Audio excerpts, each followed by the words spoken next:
Good morning and welcome to the webinar series, What the Bleep is Spirituality. Today we are talking about life purpose, and we have some fantastic panelists to share their inspiring stories in their life purpose.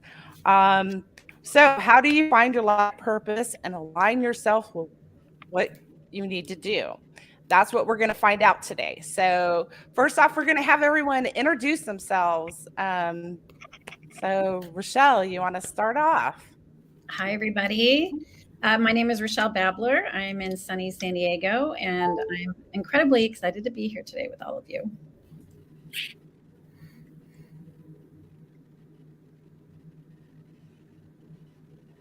Oh, Kate, I think you're muted. Kate? I think she's frozen. Muted. Okay, Kate. She's still muted. There you are. Oops. No, she's not muted. She's still muted. Kate, we'll figure out what's going on with your sound in a sec. Corey, let's go on to you just for a sec. Okay, perfect. Hey, everybody. It is Corey Poirier. I'm the founder of an organization called Blue Talks, and I'm coming to you actually live from Calgary. We just did an event yesterday. I was up almost 24 hours, so I'm paying for it today, but the power of purpose has brought me here, so that's what's going to keep me rolling. So thanks, everybody. Hi, is my mic working now? Yes. Yay! I took off my mic and just went to the computer sound, so it works. Hi, everyone. I'm Kate Nguy. I'm from Edmonton, Alberta, Canada. I'm Susan Binnie, and I'm actually from Edmonton, Alberta, Canada as well. I'm an empowerment coach, founder of Powerful Women Unite, an organization to help connect women so that we do not feel alone in the world of the entrepreneurial business. Hi, I'm Maria Ray. Really happy to be here. Thanks for having me. Okay. I am actually in Michigan, and right now it is really sunny, so I love it.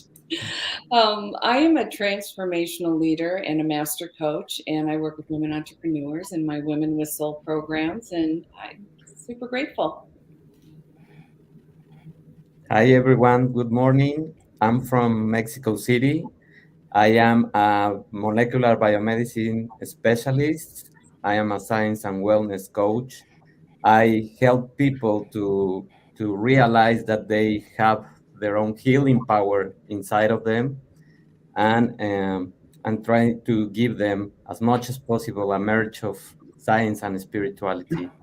Thank you for being here.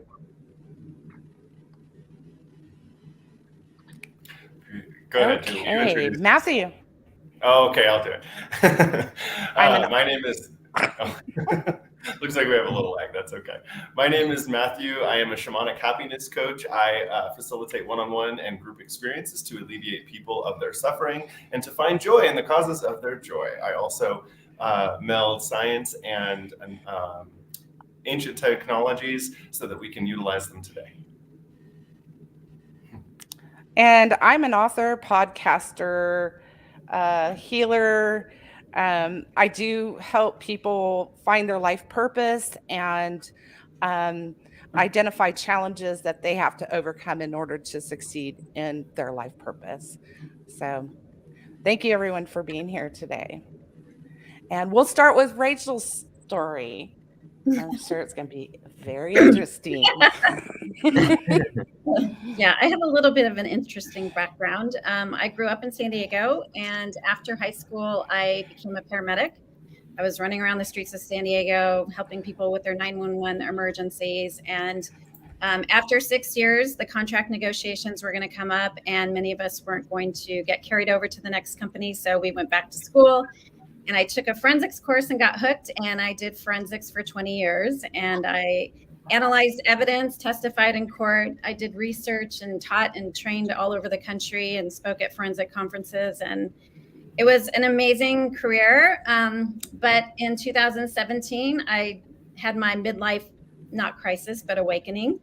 And I decided to quit my job cold turkey and pursue my why. And from then I haven't looked back. and I became an entrepreneur, and I spoke for many years in forensics. So I gravitated towards supporting speakers. And yeah, it's been an interesting time since it's been 4 years since I quit. And I help clients amplify their voice, brand, and message on different media platforms. And it's been, one of the things that really was the catalyst to me quitting my job was my personal development work that started in 2008 when I was diagnosed with a brain tumor. And learning to meditate and tap into that inner voice of ours. And that voice just kept getting louder and louder and telling me I had something else to do in this lifetime. And that was really what helped me. I was flying back from a forensic board meeting, and I was on the plane. I'm like, I'm done.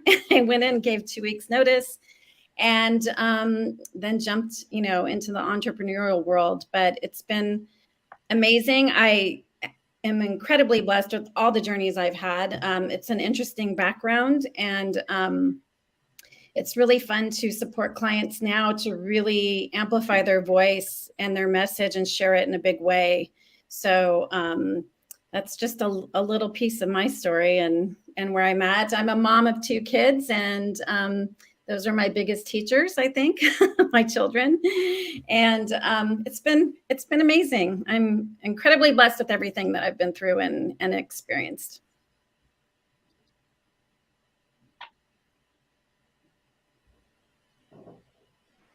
Thank you, Rachel. Kate.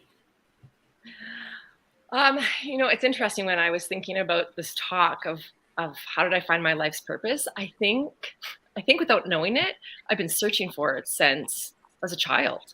I always had these big looming questions, and I always felt like I needed to be something outside of myself to almost be accepted by the outside world in some, I don't know, societal way of how we should perform or be or exist. And it's really interesting because even when I was writing my chapter for the Blue Talk series in the book there, I talk about being this inner rebel of going to university and thinking that law had to be my answer to how I needed to show up and exist in the outside world, that I needed to be a lawyer because then that I was authoritative and, I would have money, and then I would be this light, like I could change the world. If I could do this one thing, I can make a difference.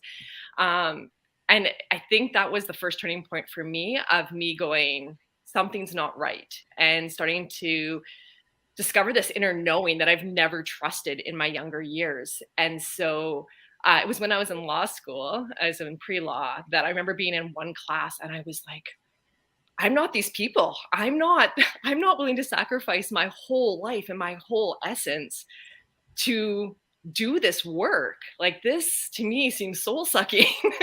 And so without any answers, without any direction, I left the program and was like, well, I'm just going to get a BA and we'll see what happens because I have no idea.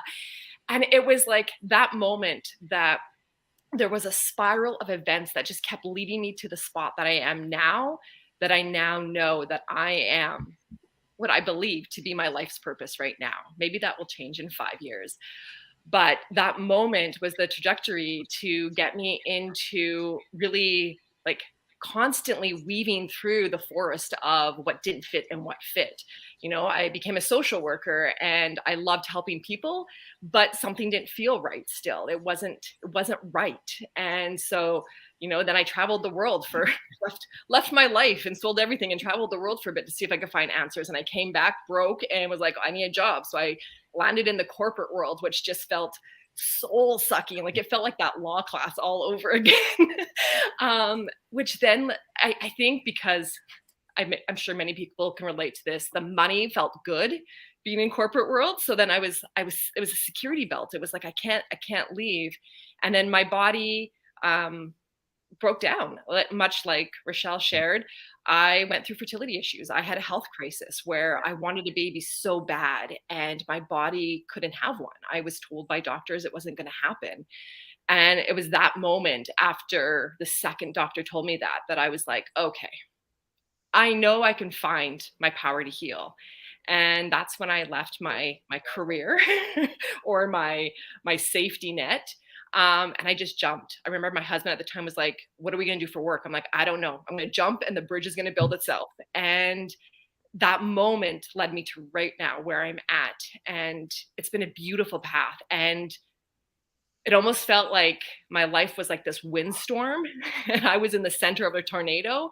And now finally I can see through the tornado. And it's such a beautiful place. And I did mention in my intro there, but I work with women to help them align to the energy of their womb space and to really come into a sense of who they are through using their hormones and their cycle to feel empowered, to find their voice and to become, their essence in the world through understanding their body. And no more apologies, no more judgment. Like, we are who we are, and how can we use the power of our womb space and something that we haven't been taught to really find our empowerment and joy in life? Like, how can we feel inspired each day waking up versus judging ourselves or feeling less than? So that's my story.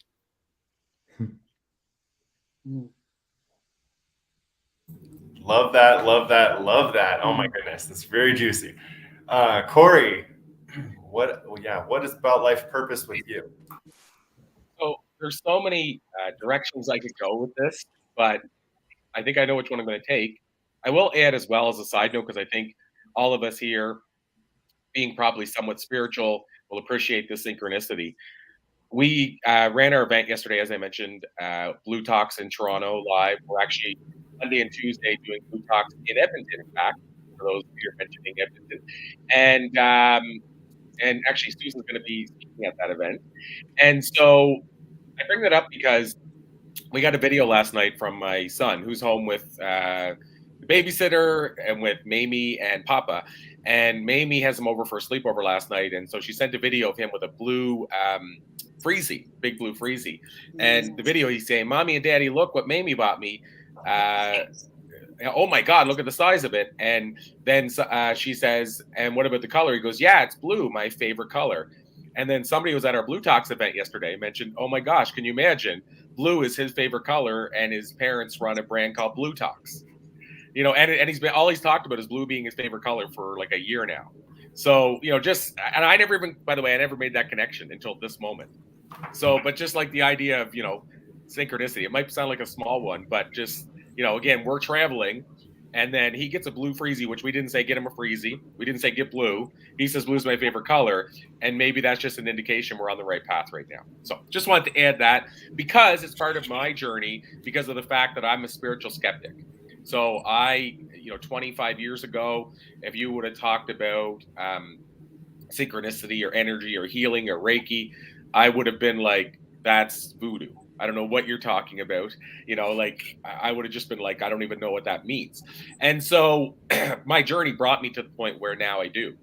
And so having said that, the quickest path to where I got to where I am at is I actually found myself performing, some of you guys have heard this before, perhaps on the panel, at least, stand-up comedy back in 2002. By happy accident. Like, I never was supposed to be on a stage, in my opinion, at the time. I never thought I could be on a stage. I didn't want to be in lights. I wrote and directed a play in a Fringe Fest. I was a writer of music, not performer of music. Like, none of that I thought was ever going to bring me to the stage. Well, I got tricked. And I won't go into the long story there, but I got tricked into performing stand-up comedy one night. And I did it, and I bombed horribly. In comedy, we call it bombed. Like, I was terrible. I got no laughs. Only to discover that the mic wasn't turned on when I was telling the first couple of jokes. Then we turned the mic on. I told the same jokes, bombed again. So I think I'm the only comedian ever to bomb twice with the same material in 10 minutes. Having said that, it was actually, and this goes to the point about you never know what's going to lead to your path. And so what happened was the next day I went to work and somebody said, did you fall in love with somebody or meet somebody or go on a date or something? Because you got this magical jump in your step. And what I would later find out, and I went back, by the way, and performed 700 shows after that. So I was hooked then. And what I found is this was the first time I felt this kind of little, this little thing of, wow, there's something to this. Like, I'm actually happier. By the way, I had been battling hypochondria for 2 years to that point. It almost disappeared in about a month after that. Now, And when we talk about passion being what you do, that's how I describe it. Purpose is why you're doing it. I don't even know that comedy was the passion. It led to me speaking in public for the last 20 years. And I think maybe that was the passion that I was trying to find. But ultimately, the two of those together led to my purpose, which is I want to create a positive ripple in other people's lives that it lasts long before me. So I call it the invisible impact. And the difference now between then and now is now, like when my journey started with me speaking on stages, and it was me and a mic, and I always said that was like I was the surfer. I was the sole surfer saying, hey guys, look at me, I'm surfing. The difference between then and today is now I'm trying to create the water for a whole bunch of other surfers. And those surfers in this world are influencers. I'm trying to help speakers get more stages. I'm trying to help authors get more writing opportunities, trying to help podcasters or people who want to be interviewed get more interview opportunities so that they get more credibility and exposure and get their work out to the world. So again, that was all part of my journey. But today, my purpose, I feel, is to now create a ripple for speakers and influencers so they can actually create bigger ripples for a whole bunch of more people. So again, that's this very short version of my journey. Whew, I love it. I love it. That's just great. I love it. There's so much. I've got so many notes going on already about everybody. We're going to have some good questions. Beautiful, beautiful. Susan. Hello. So I'm Susan Binnie, and my story actually started when I was 4. When, my brother told me that I would never amount to anything in this world. I'd never be successful. I wasn't good enough. I wasn't pretty. I didn't have any friends. And I shouldn't even probably be on the planet. Now, I don't know exactly the words that he spoke, but I remembered that story about 4 years ago. And what I heard was, you're not good enough and you will never be successful. And, I thought, I'm never going to have kids. I'm never going to have this life that I'm deserving of. When I was younger, I always used to say, why am I here? Right? Why is anyone here? We're born, we grow up, we go to school, we get married, we get divorced, we get a job, not necessarily in that order. We get married again, we get divorced again. For me, I got married again. And what is the purpose for all of it? Right? And for me, it really hit me in 2017 because I was at a conference after I was laid off from a job of 17 years. And being laid off from that job, it just about killed me because I was stuck in this world of can't. And, interesting little quick backstory to that was that my daughter was born with a disability. And the doctors put that word can't in her world. And I said, no, I'm going to take that word out. She can do anything she sets her mind to. Any of us can. Problem was I took it out of her world. I never took it out of mine. So when I was laid off and let go, I was devastated. And what am I going to do now? I don't want to go back to school. I don't even know what my purpose is. I don't know why I'm here. I was still questioning. I still had all of that. And I really sat with that and thought, if I can take it out of her world, I can take it out of others. And I definitely can take it out of mine. And so I stood in the power of the story that I told myself and said, what am I going to do? And I met a woman in 2016 and went to a conference, and she was on stage and she was speaking and said, if I can do this, you can do this. And I'm like, I'm going to do this. But I'm like, what is she doing? How do I do that? Like, if I can, you can. Okay, well, what is that? Right? And what I learned at that conference is we have to be able to understand what our power is, what we can do, and really stand in that. And I spoke from the audience, but I was on a stage. I spoke from stage that weekend, and people came up to me and said, oh my God, Susan, you're an amazing speaker. I'm like, really? I used to just talk to be heard. When I was little, I used to, wait a minute. Oh my gosh, my dad told me to find something in life that I was truly good at and figure out how to get paid for it. I can speak. I can inspire. I can motivate. I can share. Now, how do I get paid for that? Right? And I think we all get stuck in that. I've done this my entire life. I've motivated and I've helped and I've inspired people. And, I was always that person that people went to. But how do I get paid for this? So I have learned, since my entrepreneurial journey started in 2016 into 2017, to not only stand in the power of my story, the story I speak from stage, the story I tell myself, but like Corey, it's my purpose to help other women stand in the power of the story they tell themselves, stand in the power of the story they tell others, and just be that powerhouse that they're meant to be. And for anyone who really doesn't know what their purpose is, I've learned that when you go back to those stories of who you were when you were little, and we do those things that we truly love, that's how we find our purpose. I know I did. I love to talk, and I love to inspire. Okay. Well, my name is Maria Ray, and I thought, a lot about where I would start my story. And, everybody has a lot in their life. So I decided to start it at a time when I was 19 years old. Prior to that, I had a very strong faith in God. My mom always made sure that we did. There was 4 of us. We went to a Catholic grade school, Catholic high school, which probably led me up to the time when I was going to school and working 2 jobs. And one of the jobs was at a nursing home.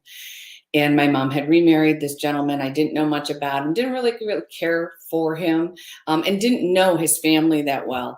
And when I was working in the nursing home, I loved that, by the way. It was just that connection was so great.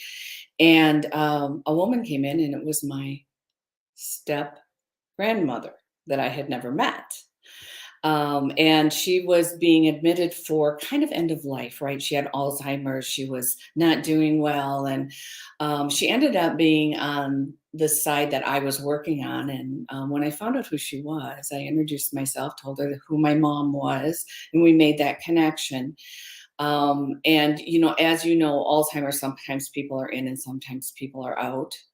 And she was in, and she understood, and she knew that. So we created this bond. And over the next couple of weeks, we created such a bond that it was really quite unusual. I would go and visit her on my times off. We would connect, we would talk. Sometimes she knew my name and she'd call me Maria, and other times she would call me that girl. And, and then pretty soon I was coming in, and people were saying to me, gosh, Bert's been asking about you. And they knew that because she would say, that girl, where is that girl? And she wants to talk to you. So over the weeks, we really bonded, got to meet her daughter, Freddie, and wonderful. They were wonderful people. And I had heard stories, that maybe she wasn't the best person in life. But to me, at that moment and in those weeks, she was beautiful. She was a beautiful soul. So it came to the time when they wanted to do round the clock for her. And they asked me because of our connection, if I would come in at night and I would watch over her. They didn't want her to be alone if she were to pass. And I said, absolutely, of course. And it started on a Monday. And by Friday, she was still with us. And I was coming in for my night that I was going to stay with her, and Freddie met me outside, and she said, Maria, my mom has been asking for you all day. She just can't get to you fast enough. And I said, well, I'm here now. So I'll be with her all night, and I'll watch her. And I no sooner came in, and she lit up, and I walked to the side of her bed, and she grabbed my hands, and she said, Maria, I need to talk to you. Totally seeming that she knew exactly who she was, who I was. And I said, well, you know what, Bert, as soon as they leave, I'm going to be here all night. So I tell you what, we can talk all night if you want. And that was fine. And people left, and pretty soon her husband left, and I was still by her, next to her. And I took her hands in my hands, and I said, now, Bert, what is it that you wanted to talk to me? And she was kneading my hands, like nervous. She was nervous. She had to talk to me about something. And as we were looking at each other, she started to tell me her story of how she wasn't always good in her life. and that she wasn't always kind, and that she had done a lot of things wrong. And I listened intently, and I, when towards the time when she was finished talking, she said, "And Maria, I don't know where I'm going to go, and I'm scared." And I have to remind you, I'm 19 years old. And I'm not sure why she chose me, other than I do believe that this was one of the reasons I was here on this earth. And she said to me, or I said to her, and it's funny because I don't remember everything I said to her, because it was like a warm wash of feelings that came over me. And I just started talking. And I asked her if she was, if she believed in God. And she said yes. And I asked her if she loved God. And she said yes. And I said, "Well, Bert, this is what I know. That my God is a very forgiving God. And if you believe in him and you love him, then I know exactly where you're going to go." And she's listening to me, and I can't remember the other things I said, but then at the end I said, "And Bert, will you do me a favor? When you're there with God, will you watch over me?" I said, "Because I have a feeling I'm going to need a little bit of help in this life." And she said, "Oh, Maria, I promise." And she turned her head to the ceiling and she died. In that moment, she took her last breath. And I remember looking at her, and I said her name a couple of times because I was in such disbelief, but yet I wasn't afraid. It wasn't like I was not there or I was panicked, because I slowly took her hand from mine, placed it on her chest, closed her eyes, and then I just remember walking slowly down to the nurse's station to tell them. And that was such a spiritual awakening for me, even though I had a strong faith. I always have. It changed my life. And it changed it in such a way that I felt a little bit more confident that day, a little bit more sure of the presence of a higher power, because I felt it. When you're 19 years old, you don't always have the right words. You don't always know what to say. But in that moment, I did. So that was a very pivotal moment in my life. I married at the young age of 21, and had my first daughter at the age of 21. And then by the age of 27, I had 3. By the age of 31, I had 4. So I have 4 beautiful children. And at the age of 27, because of the things that happened to me when I was younger, which is a whole nother story, right? I went to therapy. And I had to work on me and who I was, and why I was able to be controlled in the way that I was being controlled, and all of that. And I remember another pivotal moment for me, and that was when I went to codependency treatment. Okay, who knew there was codependency treatment? I didn't even know what codependency was, right? So here I am, 27 years old, 3 kids, and I'm going to this 6-week treatment center. And I laugh because I say that I'm a codependent dropout, because I went 5 weeks and my husband at the time would not allow me to go back. So I was getting too strong, apparently. So I went to this codependency, and I remember sitting, this is another pivotal moment for me. I remember sitting in a circle, and everybody was going around and saying their life stories, right? What has happened to them, similar to what we're doing today. And I'm listening, and a little bit of an attitude I had, and I'm thinking in my head, I'm not going to tell my story. Oh my God, my story is so much worse than theirs. You've got to be kidding. I'm not going to do that. When they come to me, I'm just going to say, pass, right? So they get to me. And she said, Maria, okay, it's your turn. And I'm like, it's okay. I don't need to tell my story. I got this. It's okay. Really. I'm fine. And she got up. She walked over to me. She took my hand and she walked me to the back of the room. And she said, Maria, to a mirror. And that's the only thing that was there, this big long mirror. She stood me in front of it and she said, Maria, all you have to do is tell that person in the mirror that you love her. And we'll turn around and go back and sit down and you don't have to tell your story.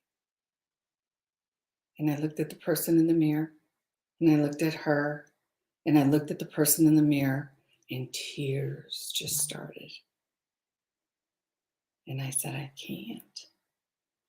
And she said, Maria, all you have to do is tell that person in the mirror that you love her. And I stood there and I stood there and I couldn't. And she said it again. Maria, all you have to do is tell that person in the mirror that I love you. And, you know, I fell to my knees. I was sobbing. And she said, okay, now we can sit down. But I never could say it. So that self-worth piece runs deep for a lot of people. And it ran very deep with me. And that was when I realized that I needed to learn to love myself for who I was and be strong enough to do that. And it took a while. And I work on that every single day of my life. And I always will. I believe that that's a reason I'm here as well. To learn to love myself and that worth piece. Well, I ended up being divorced with 4 kids at 32. So now I had to reinvent myself, reinvent my life, and work towards what I felt maybe I could do. And that's a very scary place to be because I'd been a stay-at-home mom now at that point for 12 years. And I didn't know what I was going to do. I mean, my whole life was a stay-at-home mom. I had 4 kids. I was scared, but I had to do it. It was important for me to do it. And that's when, you know, we did great. I mean, we didn't have a lot of money. We ate popcorn sometimes for dinner, let me tell you. But my children are wonderful and close, and they have a close relationship with their dad. They have a close relationship with me. So somewhere along the way, I might have done something right. But it took me a while to get to know who I was. And it was a very spiritual journey for me. And I started working for a magazine, and I found out what the power of story was and how important that was, and how if you tell your story, people will understand. You can relate to people. They will come. They will understand, and they will feel like they know you. And that's a very powerful tool in the world today. So I started my own magazine after that when I moved to the Detroit area, and I started what I did was I started a women's publication instead of a spiritual or holistic publication, which is what I love, you know. But I knew that you know, people come to this at their own time. And so I did a women's publication, and I sprinkled my goodness through it. Is what I always say, right? I just sprinkled it. So it was very successful, and I ran it for 5 years, and I sold it for a profit. And then I had to kind of reinvent myself again. What is it that I wanted to do? And I coached people to start their own magazine in their own local areas. I mean, I sold 2 businesses in my lifetime. I know business, and I'm good at it. But I wanted something even more. And that was the soul searching that I had to do for a couple of years before I came to the realization that by learning what I knew to be true in the spiritual world and the purpose of being here and why I am here in the first place actually healed a large part of me. And it was beautiful, and it continues to be beautiful. And I'm able to teach that now. and really know what it feels like to be that person who thinks I'm not good enough and I'm not going to make it, or I can't start a business because I'm not smart enough. I had all those thoughts. And so I come from a place of a lot of lessons, a long journey, wouldn't change a thing. And I think that the secret is a secret. There's many, but a secret is no matter what happens to you in life, if you can find a small blessing in the things that have happened to you, no matter how bad they are, and listen, I've had some bad, you can let it go. You can learn to let it go, and you can move on. So that's my story. I just have to say, wow. Wow. Um, Thank you. Thank you. Mhm. Ooh, David. Oh, not good to be the last one. Right? I was just really, really moved by what Maria said. I couldn't help myself to cry because I relate too much to that message, and that's how I'm going to begin the life story of me. I had also to struggle with a lot of messages when I was a child, a lot of turmoil in my family. My father and my mother fight a lot, and I it was not the best decision of my mom to tell me some things about my dad, and didn't know what to do with that. I was a child. So what I did is that I became very, very responsible of my brother, and I have to took the role of a father, and also probably as a husband, in quotes, because my mom was practically doing a lot of things alone. So it was difficult.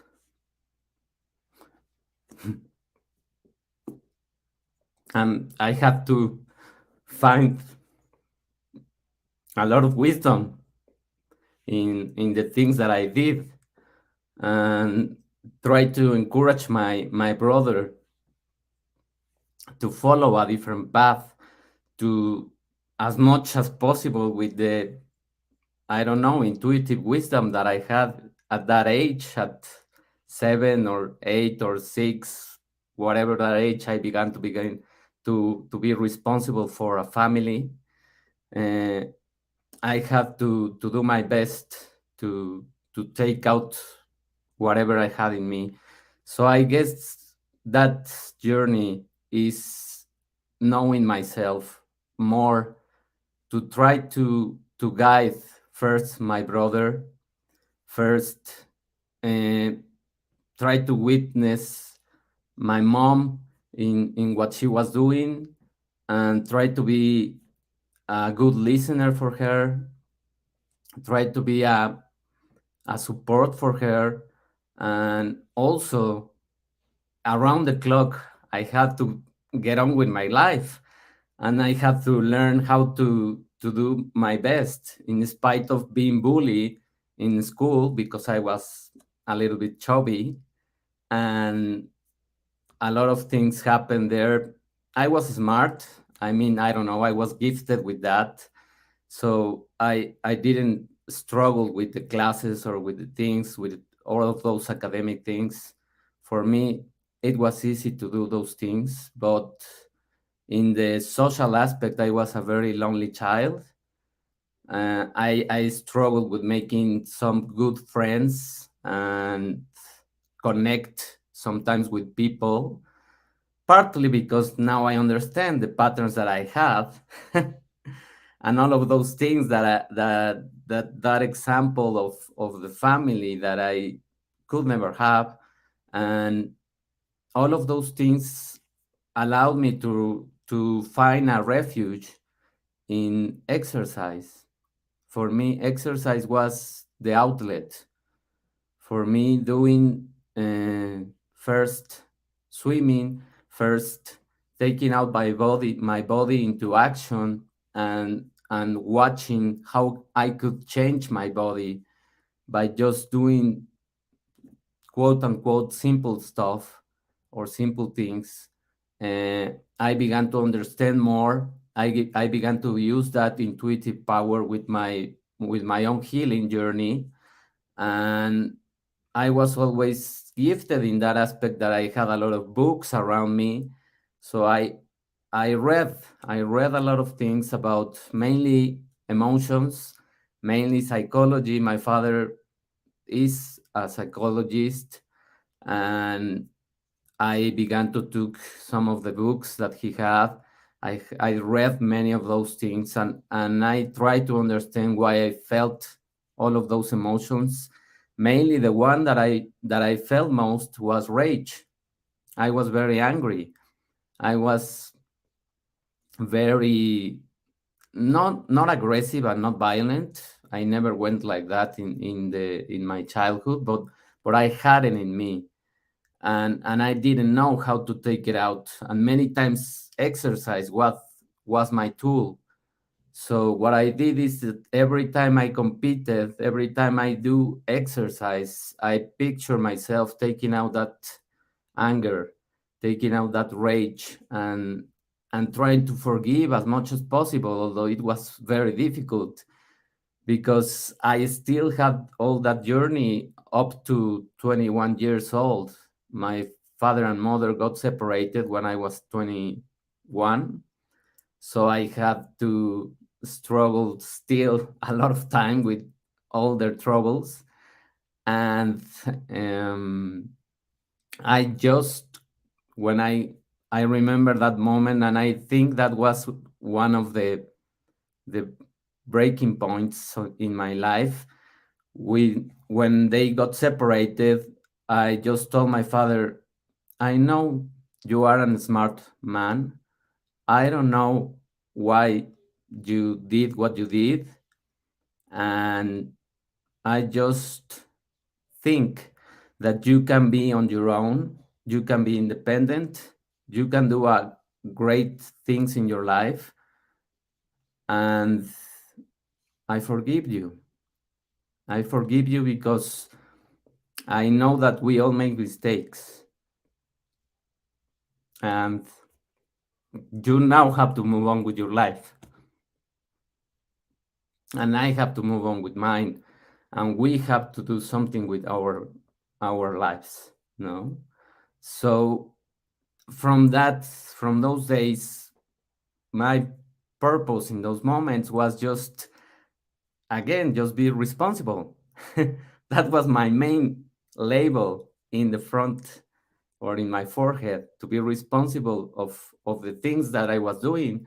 So I was blessed with a lot of luck, and I went into studying biochemistry. Then I did a master's in biomedicine. Then I get into the corporate world in the pharma industry, and I was working and I was feeling well, and my life assembled well, and I had a very clear understanding that your life depends on each small decision that you take every day, each small thing that you think about what are you going to do with your life is molding the big thing that is going to appear when you grow up.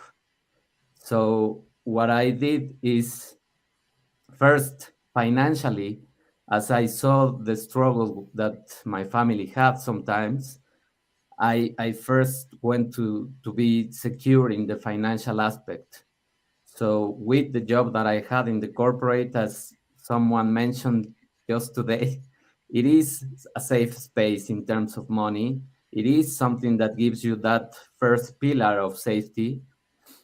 And then you start questioning more, and you start growing up, and you start knowing more about yourself. And that soul searching is telling you you need more, you are more, and you can give more. And the main word that got stick in my mind was giving, giving what I was receiving. So a lot of the things that I learned through that journey was to heal myself, to heal myself in many aspects, in the physical aspect, in the emotional aspect, in in terms of having some peace and consciousness. I used to go when I was little to the church, mainly when it was alone. I didn't like it to go when it was all the people. I look for those spaces alone, but with God, and I started to find that very very peaceful for me. So in those moments I reflected about the things that I wanted, and that was just unfolding until on 2016 my brother invited me to a course in the coaching platform. It was a big coach. It's Brendan Burchard, and I just felt at home. I was with 2,000 people in that course, and I was crying every day.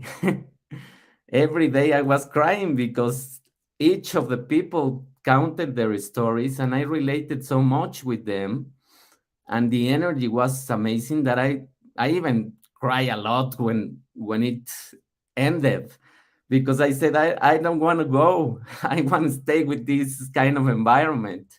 So what can I do to create this in my own life? So that's when I began the entrepreneur path. That's when I said, well, my life is about healing myself. So that's what I'm going to do.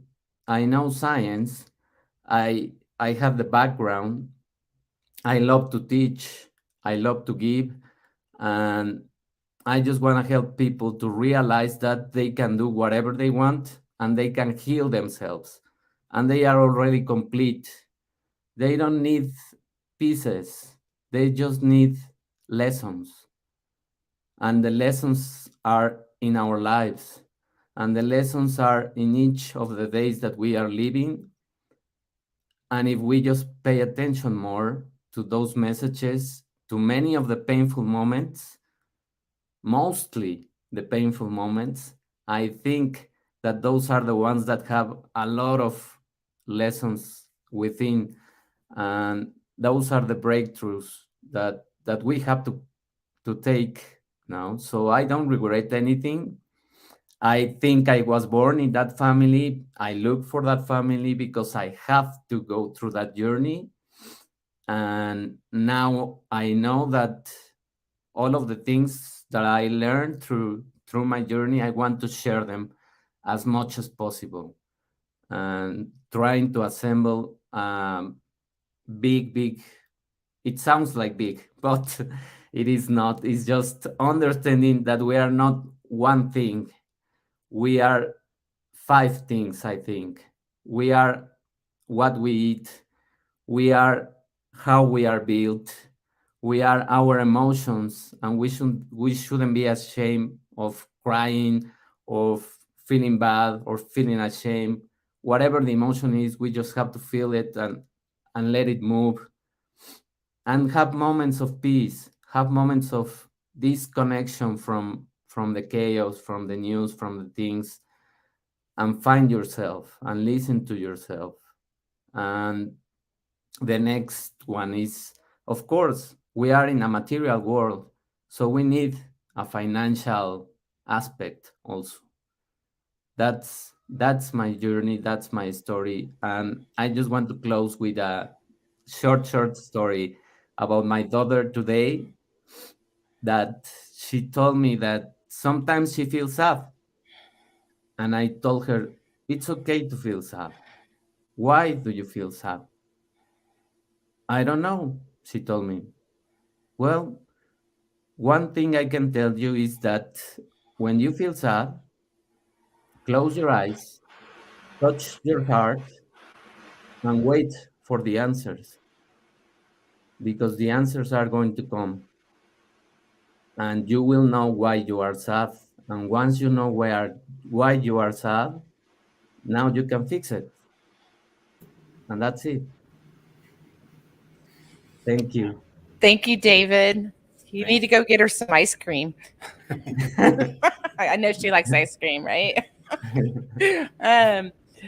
You know, this life purpose path, once you find your life purpose, we have those scripts. What, you know, for our viewers and our listeners to understand and identify with those personal growth challenges that you had to overcome, those scripts that you kept telling you, that maybe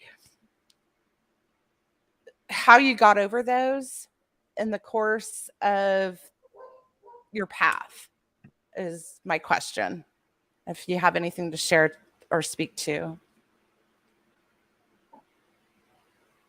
It's for me the question. It's an open question for anyone to speak to. Sorry. I would love to share if it's okay. So for me, I think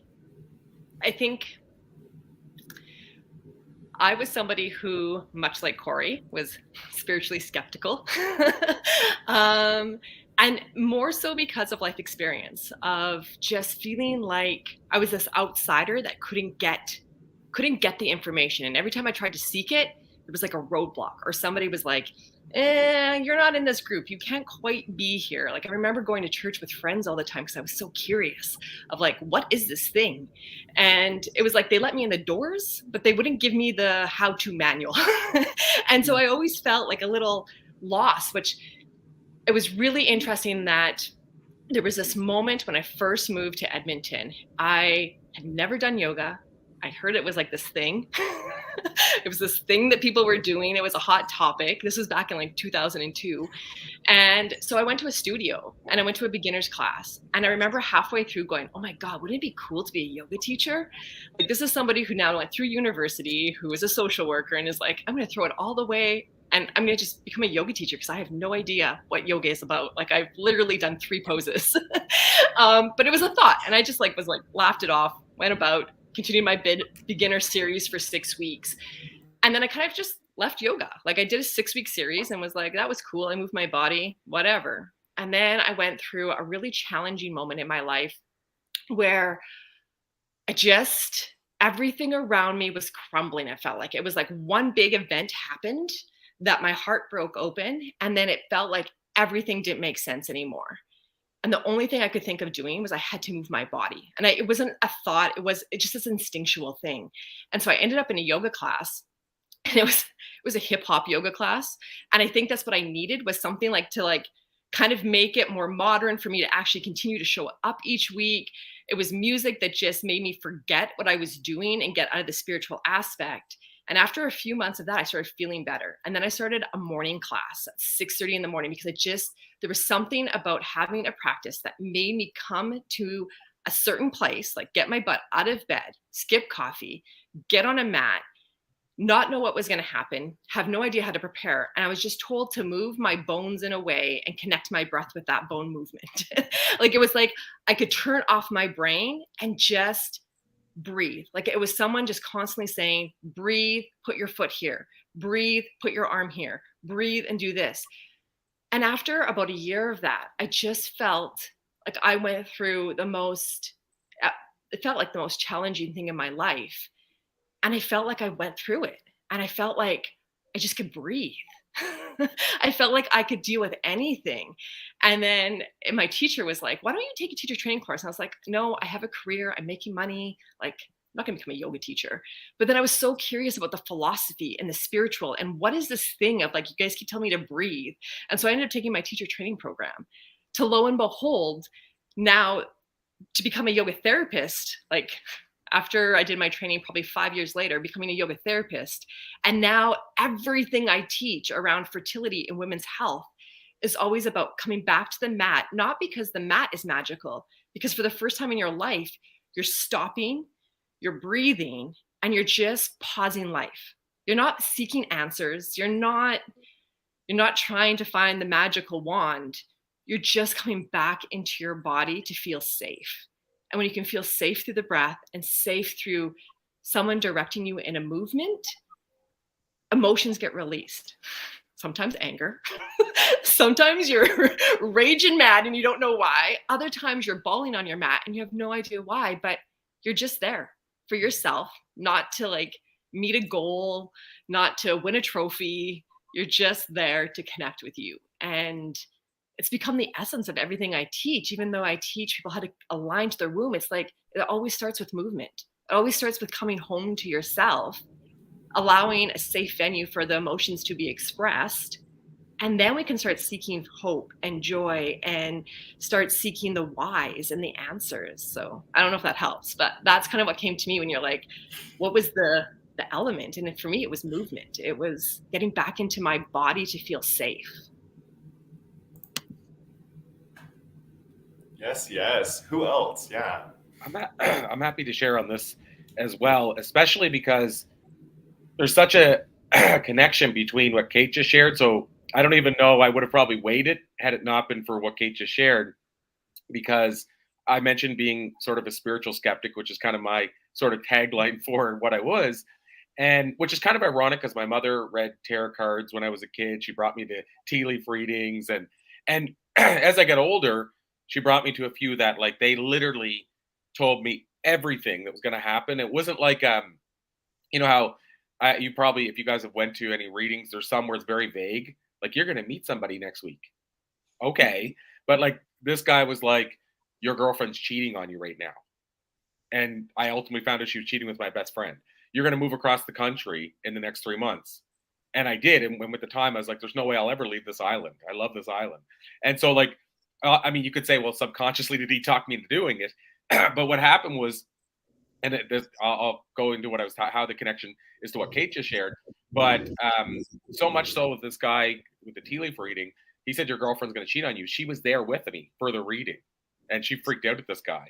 I would never do that and that. And we ultimately found out with proof that she was cheating on with my friend at the time he said it. And so what I'm getting at is I was still a skeptic after all of that. And so what happened was how I came around to this was in Edmonton. So there's one of the connections. I was having balance problems. And so I could stand up straight and I would be doing this, just standing up straight. And I went through every sort of medical appointment you could go through, and they kept just telling me, could be an inner ear thing that we can't fix, and you might just be stuck with this for the rest of your life. It was just kind of like very defeating. And I didn't like the rest of your life when I was 20. You know, it just seemed like a long time for a balance problem. And I felt there's got to be a fix for everything, in the sense that even if I didn't believe in spirituality, I mean, I feel our body knows how to heal itself at every level at some point, you know. So having said that, what happened was somebody said, have you ever heard of yoga? And by the way, this was in Edmonton, Kate, and yoga. And this was in 1999 or 2000. So almost around the timeline you're talking about. And I said, well, what is yoga? And they said, well, you know, most people go there and they wear tights and they roll in a mat on the floor. And I said, okay, you lost me already. Like, I was just like, I don't get this. And I'll be admittedly say, and they said, usually it's about 80 women and 2 men. I said, okay, I'm listening now. Okay, go ahead again, continue. Start back up with the story. So, and they're all wearing tights. And I was like, okay, I'm pulled in further. And so I went to this yoga class. The irony is I didn't go to the one they were describing. It was like this old beat up place, like with an old carpet and like wood panel walls. And I'm trying to remember, Kate, I think it's like 124th Street in Edmonton, around 107th Ave-ish. I'm going by memory here, but somewhere around there. And long story short is that I went to this yoga class, and at the end, I discovered this thing called Shavasana. So I'm sure all of you guys know, and probably most of the listeners and viewers, that last minute of silence. And I was like, oh my God, at the end of that, that's the first time I've been still, I think, in about 10 years. And I want, whatever this is, I want more of this. And so I wasn't going back for the yoga. I was going back for the 1 minute every time. But what happened was about 3 months later, the person that mentioned, have you ever tried yoga, said, hey, how's your balance? I said, I don't know. I've never really considered that again. Let me see. And I stood there and he said, well, you're not swaying like you were when the last time you showed me. I said, okay. So I said, well, there's this thing called tree pose. Let's try that. So I tried tree pose, you know, one leg. no swaying. I said, sometimes we do tree pose with our eyes closed. Let's try that. And so at this point, I'm standing on one leg with my eyes closed, with my arms in the air, and no swaying, from the guy who couldn't stand up straight, swaying with his eyes open. And so what happened was then I was pulled into, there's got to be something to this. So it was like I was getting that, whatever that meditation was from Shavasana. And like I said, I all of a sudden realized, whether I understand this or not, there's something to this sitting in stillness thing. But how this all relates to a challenge is, I told you guys about the hypochondria I was battling. And that was probably one of my bigger challenges in my life. Because for those that don't know, it basically meant if I was reading about a disease, I developed all of the symptoms of the disease.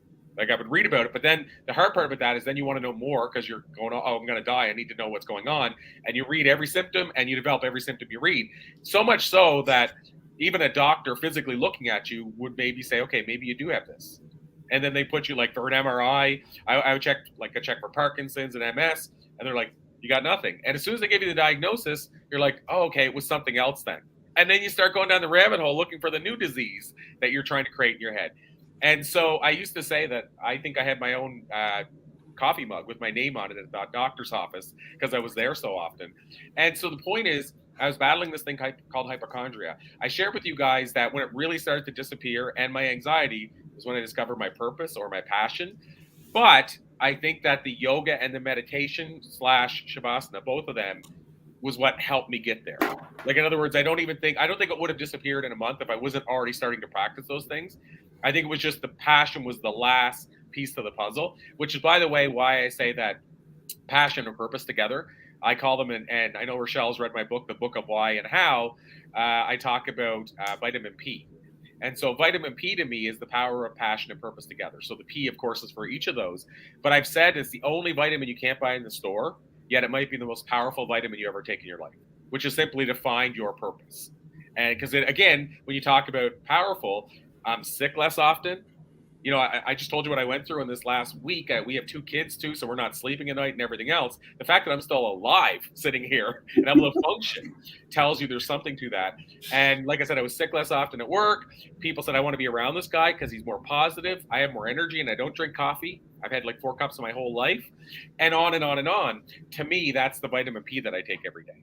So that's a full circle to say, Kate, I had to jump onto that because it was yoga in Edmonton that changed or started the change of everything for me.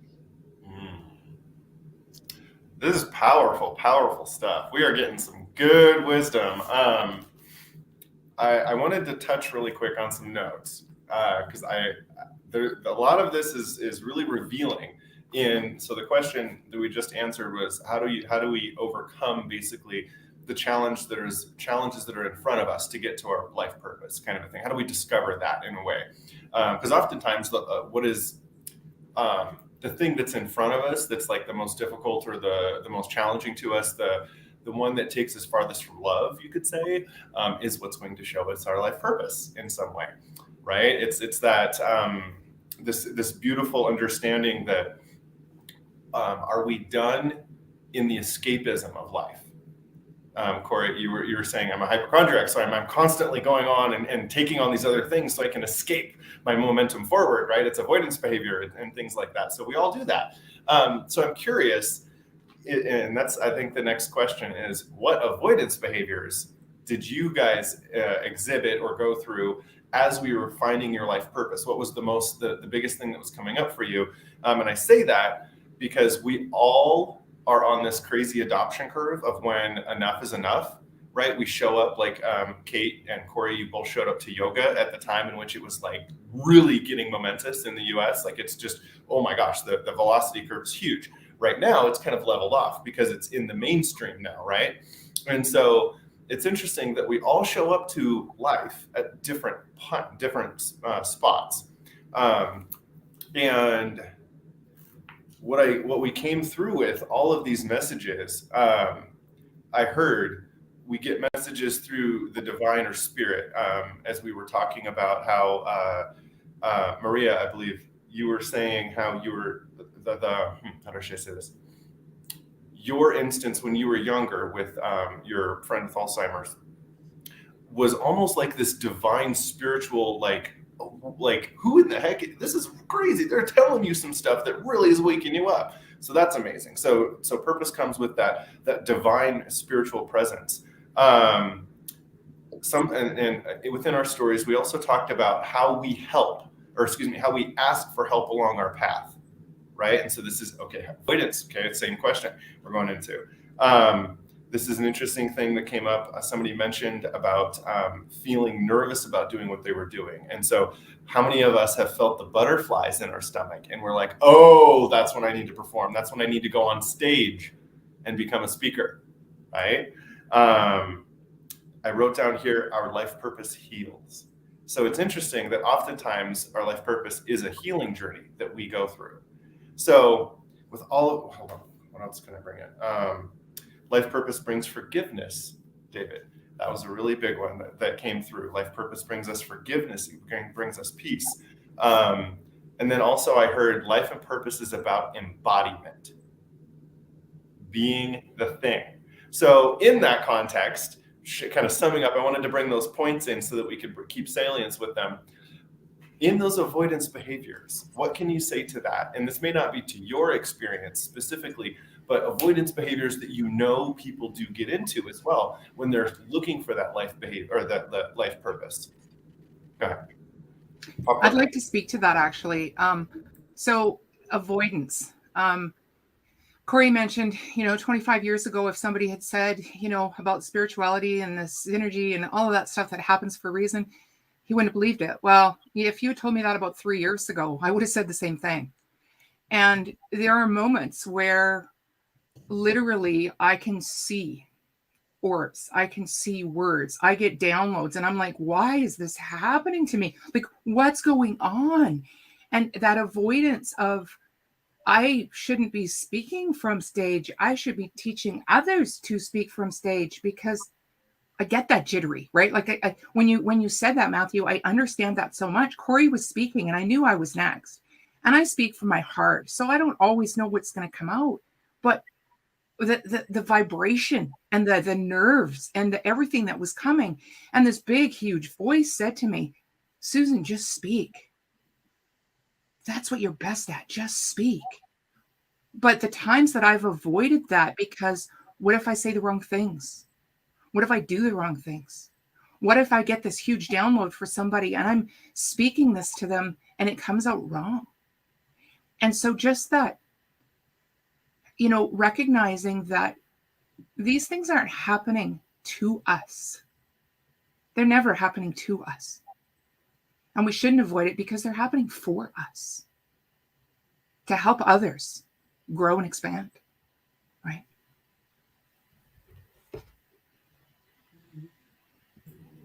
Thank you. That was huge. I love that. There's more. Who else wants to comment on this one? There's more people I can feel. Go ahead. I would like to. I'd like to offer a perspective, a little bit higher level perspective on, who we are. I think that in what I teach is that we have to understand who we are at a soul level before we can, move on to any other part of our lives. And when you understand who you are and you start asking why you're here, I mean, you're not that voice in your head that you hear all the time that you're arguing with, right? I mean, we all do it. Why did you do that? I don't know. You're not good enough. I know, right? So we're not that voice. Who is that voice? Who's that voice anyway? I mean, we are at our soul level just us. And we're here to be just happy, to be joyful. And you think that's easy, but it's not. And if you can come to that level of happiness and joy within your life, and then you go out and search for your purpose, well, your purpose is actually anything that makes you joyful, anything that speaks to you in your heart. So if you can step back and you can be the witness of everything that's happening around you, instead of taking that on as an energy, then really nothing in your life is wrong, right? Because when you're coming from a place of love and you're opening your heart, and it's really that easy, but we make it very difficult. We always make it really difficult. So when I work with people, and I work with the people who own businesses and who want to live a better life, that's where we start. Who are you? I mean, truly, who are you? You know, and understanding that, and the rest just seems to follow. So I just wanted to offer a little different perspective. Oh, I love that. I love that. It's interesting when you say that too, because I'm sure that this is relevant and correlative to everybody's journey. I have found out who I am most through other people. Mm-hmm. Yeah. Mm-hmm. Can I share a little bit too? Yes. Because when I had quit my job of 20 years, I was at the height of my career, speaking all over the country. I was on a prestigious forensic board, and I quit cold turkey. So it was really kind of like creating a new me, you know, and my avoidance was everybody knew who I was. I was in this forensic world, and then I quit. They thought I was crazy. And then it was like, I had to really like birth this new person and go through 46 years of, you know, limiting beliefs and unconditioning things that I'd been through. And the thing that really helped me stay on path to finding my purpose and my why were two things for me. Two big things was one, when I started my personal development journey after my brain tumor, I read The Miracle Morning. And that book, doing a morning routine every day, really is something that really empowered me and helped me to focus on me and drown out the naysayers and all the criticism and all the things, you know, that were kind of coming at me during that time when I'd quit my job. And the other thing too was, you know, when I quit my job, I immediately got a desk at WeWork, a co-working space. And I surrounded myself by entrepreneurs, and I was the oldest one there. Excuse me, the oldest one there. They're all like 20-year-olds. And here I am. I'm a 46-year-old mom of two. And, you know, they, excuse me, they really inspired me. So it's like, really find the people, your community, your tribe that's going to, you know, really feed your soul and know that, like, yeah, they're there for the same reason too, to find their passion, purpose, and a purpose-driven business. And those two things were really, really helped me keep, you know, stayed the course, and, you know, helped me to then, you know, network and meet other people. And that's how I met Corey. And, you know, and eventually a couple years after I quit my job, I found my why, you know, by discovering that. And there was really an intuitive download after like all the meditation work that I had done. But those two things were things that really helped me, you know, stay the course and find my purpose. Well, to piggyback off that, I think that today people are more aware than ever before, and they're seeking more than ever before. Yes. And so people feel more free to share. They feel more free to say the weird things that people maybe couldn't have said 10 years ago. And they're more open to a lot coming into their life. So that's good. Yeah. Did anybody else want to speak on this question? I think David. Yeah. A little bit, yes. Well, I just wanted to like blend all of the things that have been said also about the being who you are and knowing first who you are, because many people are labeled and they are just given something or expected to be something which many times they didn't even want it, and they just did it because that was the sequence in society. No, that was the sequence that we all learned to do. But if the biggest, I think the biggest avoidance of many people is, I don't have time. And I have listened to that excuse a lot, and I dare to say that is an excuse, because we all have time. We all have time. We just have to be careful what is important for you. because if it is more important for you to be in the thing, in the devices, then there is your time in the devices, in the entertainment, in the news, in the things that you are sorry about wasting energy now and time. And in many occasions in your life, you will have to stop, whether you want it or not. Life is going to make you stop. So stop saying that you don't have time, because we all have time and we need to look for that time, because we are important, we are valuable, we are worthy. And giving that time for you, whether it is in the skeptical things that we all have, or whether it is in our things that make us feel joyful, it is our time. No? That's also a very common thing that I hear for moms. I I have worked also with many younger moms, and they tell me, I don't have time because I have 2 children or 3 children, or I have to do a lot of things for them. And I tell them, I understand, since my perspective. Of course, I'm not a woman, and I can understand all of the things that it implies, but I can understand that it's very, very demanding. But you can have just 10 minutes for you. Even 10 minutes will make a difference. And you can start from those 10 minutes to do some reflection, to just think, and as you mentioned before, to witness your life. Because if you don't see your life from another perspective, which for me is writing about me, that's what really makes me take out the emotions. And I think I am passing it on to my daughter, because she writes these notes that I love to, oh, I don't know where to put it.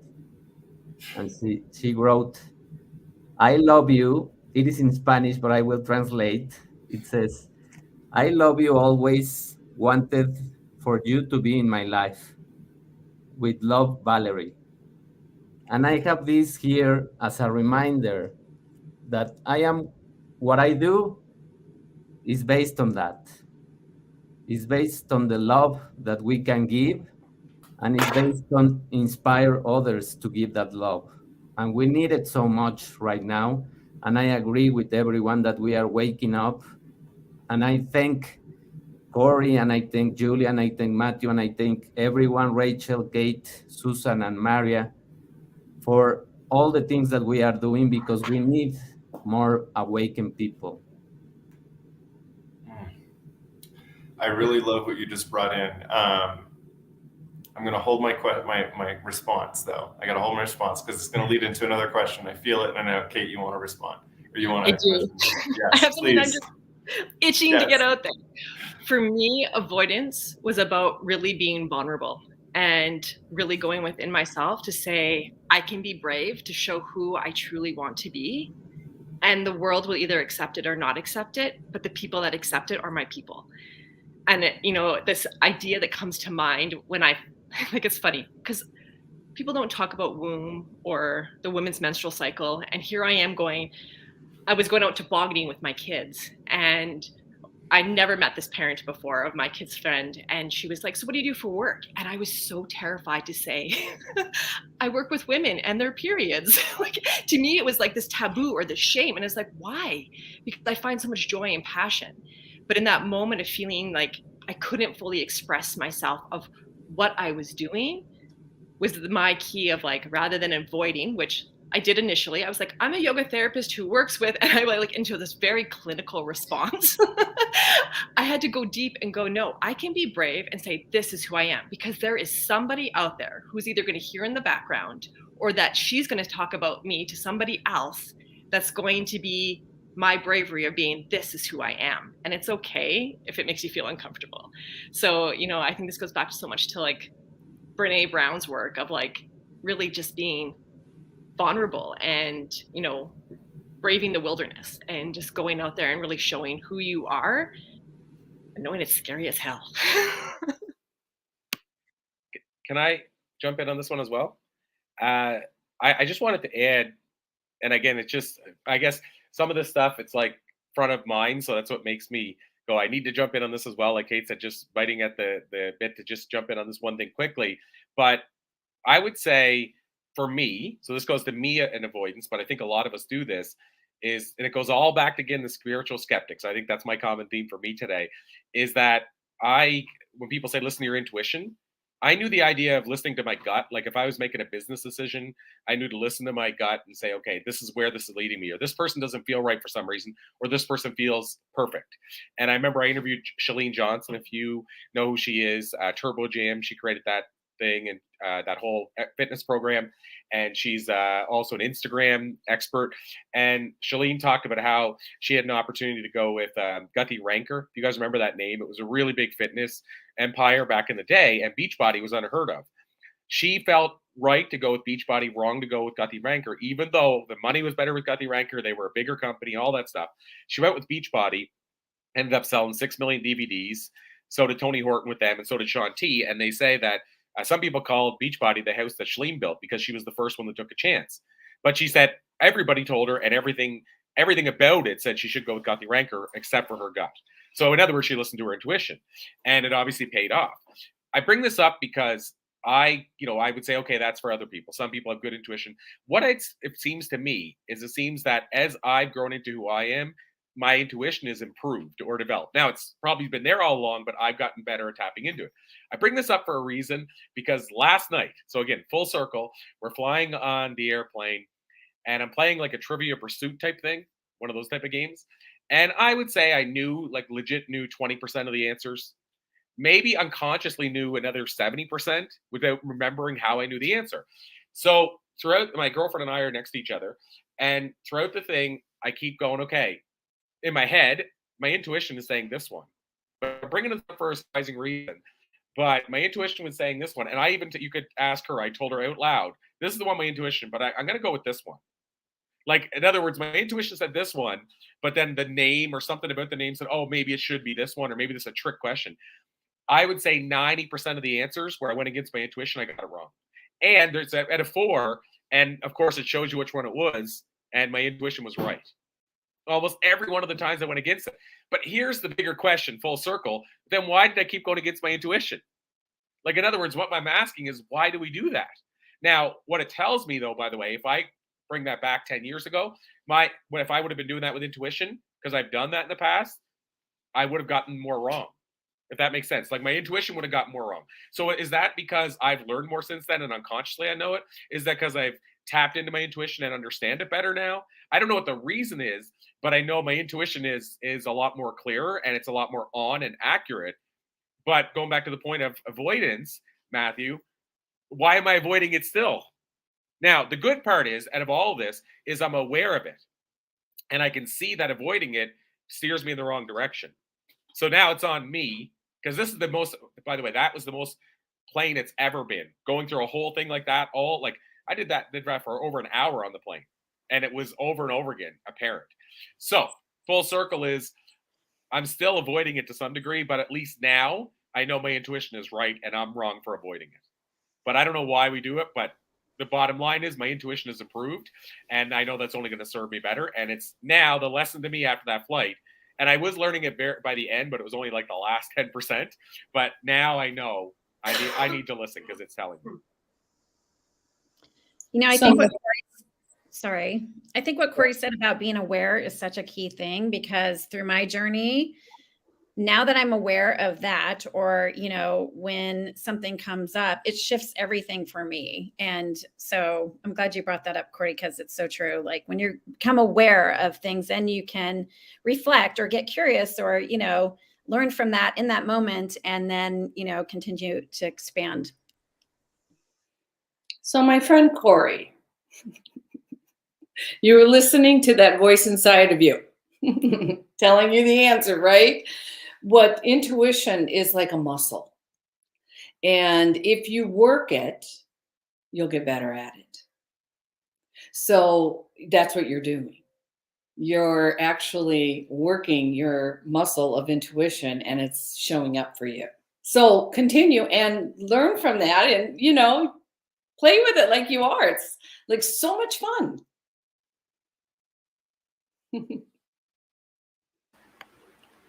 I have a question. So you find your life purpose. Are you still constantly trying to get out of your comfort zone and push yourself to the next level? And how do you do that? If anybody wants to speak to that. Yeah. Can I share something that I believe that um, every day we are growing in small percentages, and we are, if we don't want to get out from the comfort zone, life is going to make us move to the uncomfortable zone. So whether we reject it or we avoid it, we will have to do it. And I will just share a story from a friend that he had a struggle because he was not feeling well in Mexico City, and her daughter was here, and uh, in order to see her more, she he had to be in a place where he was not comfortable, and he didn't feel well in the city. He was feeling much better in another province or a state where his family was. And when he told me that, I just asked him, well, why don't you stay in that city, and then all of the vacations period or all of the time that you have free, if you organize your life, you can have your daughter more time, and that will be the same time that you are here, just in little pieces. And he told me, no, I can do that. Why are you telling me that I cannot do? She's here, I have to be here. And I said, okay, that's just a suggestion. And I think that if you just do the math and add the hours, it will be the same, but just split it or together, no, the time. So after 4 years, he realized that the best answer was being happy, him, so that he could translate that happiness to her daughter, because he was not comfortable in the place. So he was not having the best interaction with her daughter here.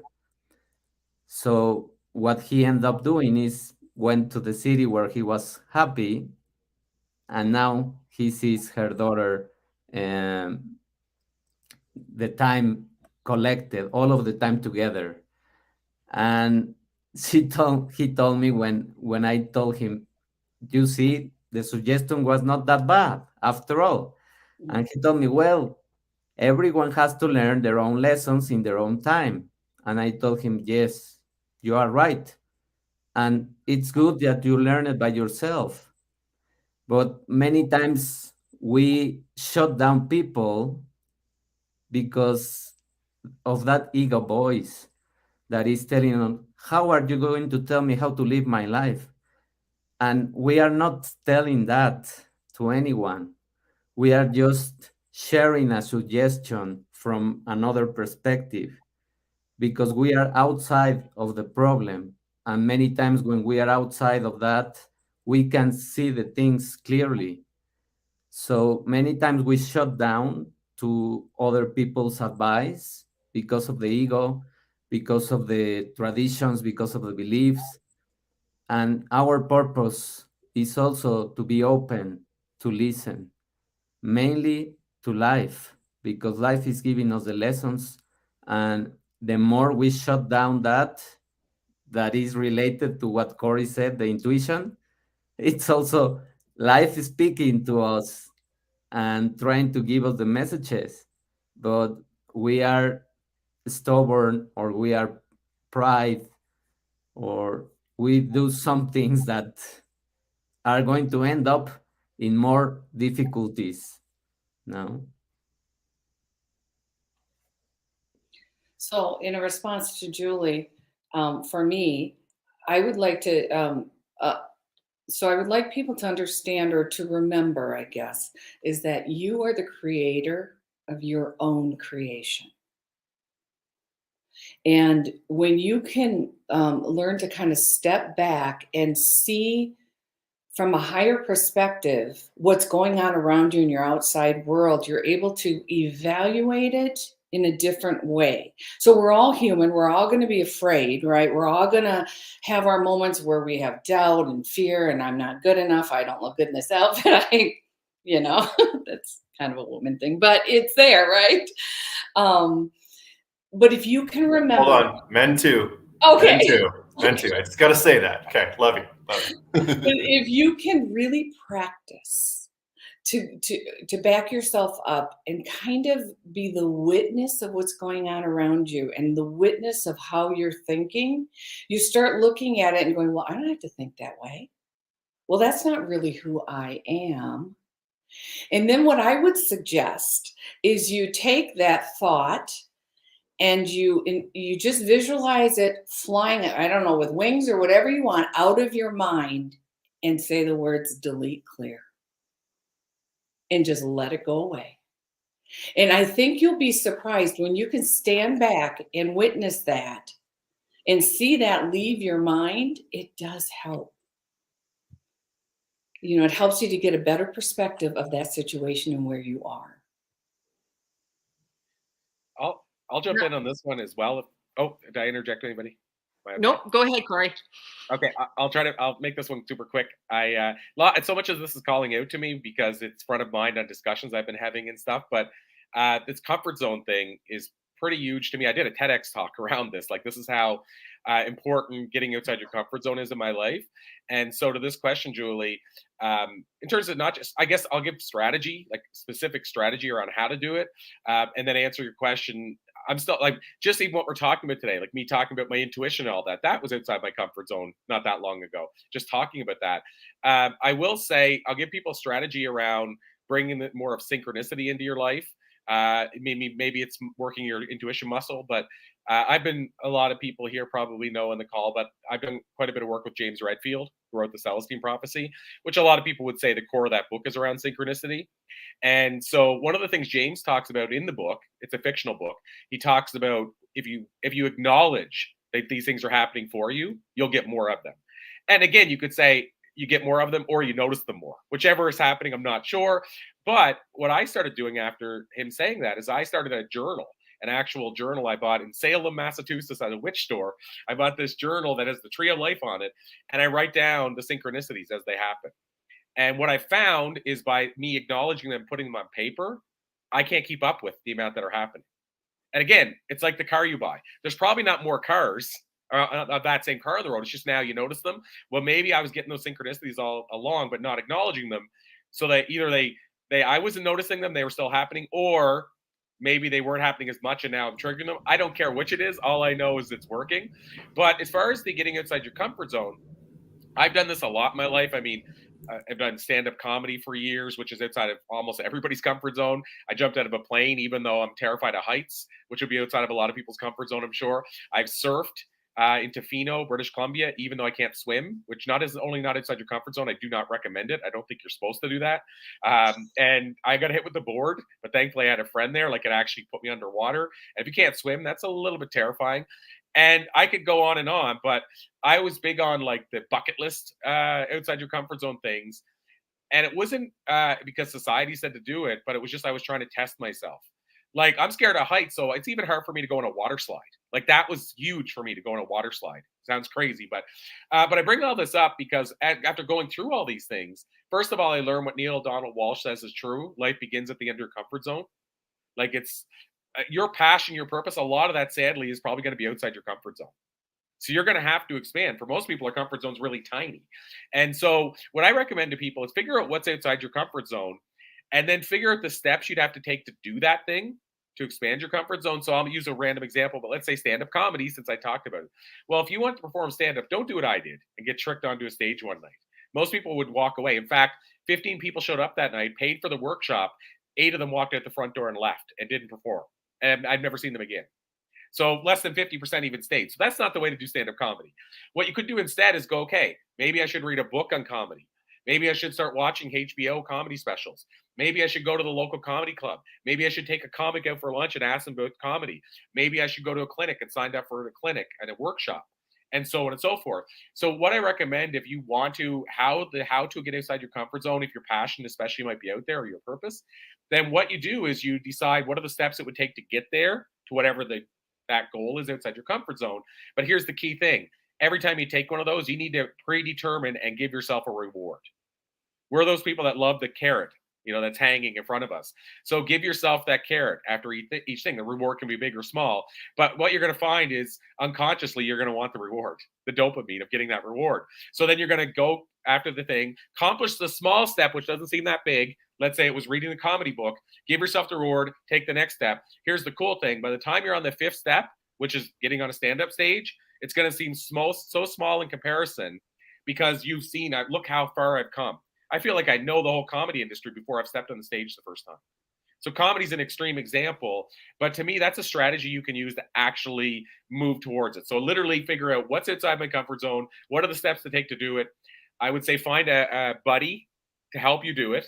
Just like working out, find a buddy partner and reward yourself each time you accomplish the stage, and you'll be blown away by how far you go. By the way, if you think it's a passion and purpose anyway, even if you never get to the 5th step, are you really going to be that bad off if you've done 4 or 5 of the things that you really enjoy doing anyway? Probably not. So I know that's more, Julie, probably a little bit away from me getting outside my comfort zone, but hopefully that's a strategy people can use for how to actually envision what it looks like. Because I think a lot of us are written. We like to see it, map it out. And that's what worked for me as far as an actual mapping. And to add a little bit from my experience, at least, which kind of corresponds a little bit with what Maria was sharing too, is that, like I shared before, that yoga practice got me back into my body so I could feel safe, so I could explore, so I could release. But what has propelled me in both my now a little safer spiritual practice, because that was a big question of what that meant to me for a long time, has been coming to my meditation spot and to coming to my journal, not in the traditional journaling way. And so for me, the yoga practice was kind of like finding my stillness, my grounding in the middle of the tornado spiral. But the meditation practice is then being able to see amongst all the dust, right? And so for me, coming to my meditation chair, however it may look, whether it's 10 seconds or whether it is 20 minutes, it's about me coming to stillness for a moment, taking that breath again. Breath is important for me. And then just clearing a space for an outside knowing that I'm not even sure of what it might be to come in. And that's where the journaling comes in. For me, often, I'm not a journaler who writes like paragraphs upon paragraphs. I literally write a question. If I am feeling like, what do I do next? I'm literally just write the question of like, how am I going to pay my bill this month? Just write it down, because now I've put it on paper. Now I've put it out to the world. Now I've done whatever. And I just let it be. And it seems like this practice of showing up on my meditation mat every morning for whatever time frame it might be, asking that one question to whoever I might be asking it, whoever's listening, it seems like that opens my eyes for me to look to the day of different signs. And so even though, I started my life's purpose because I struggled with fertility, I healed my body. So then I started coaching women on finding hope on their fertility journey. All of a sudden that's transformed now into another element of working with the cycle and working with women's health, that for women that aren't necessarily trying to conceive, like how can I expand? And so that expansion for me over this past year of really going beyond fertility wasn't me abandoning fertility of what I thought was my life's purpose. Instead, it's enriching it. And it's become enriched because I opened myself up to more multiple layers of how I could show up with my gift. I haven't left my one group of people or my one program, but I've added something that's so beautiful that I couldn't have created if I didn't allow myself room for expansion. And maybe somewhere down the road, now that I'm in like my post fertile years, maybe at some point I might feel like I'm disconnected with that. And I just let that be carried on from the universe to take it to who the next teacher who's going to guide these women. And maybe I focus on this as I move into menopause or whatever the case might be. But I allow myself the space to just ask the questions and be open to receive whatever comes my way. Sometimes it's in signs on the street. Sometimes it is in a phone call that you didn't expect. Sometimes it is opportunities like this, where you're completely outing yourself to the whole world about what you do, right? Like, who knows what it might be, but it all kind of, like Corey says, kind of just comes into play, lines up, and is very serendipitous, right? So. Yes, I believe that when you live in the present moment, you see things that you otherwise wouldn't. And that goes back to being the creator of your own creation, right? And your purpose for years might be one thing, and another purpose may come up and be another. So you don't have to, there's not one divine purpose other than you're here to be happy, joyful, live a great life, and create your life. Yes, yes. Oh my goodness. Oh man, this has been just so heart-opening, so expanding, a little bit dysregulating, because a lot of our advice is getting into those feels right there, and you're like, oh gosh, now that means I need to show up, and oh, what am I going to do with this knowledge now that I have it, you know? I want to wrap things up, because I want to honor everybody's time and offerings. You are all full of beautiful wisdom and offerings for this community that everybody does need to know about as well. So I want everybody to touch on one question and then allow us to know anything that's going on in your field that would benefit us. And so that question is, what are you most grateful about the path that you have taken in finding your purpose? And I mean this about every experience you've had while finding your purpose. And go. I know I ask really big questions. We'll just start with Rachelle. I'll put you on the spot. We'll just go. We'll just go that way. We'll just go right through it.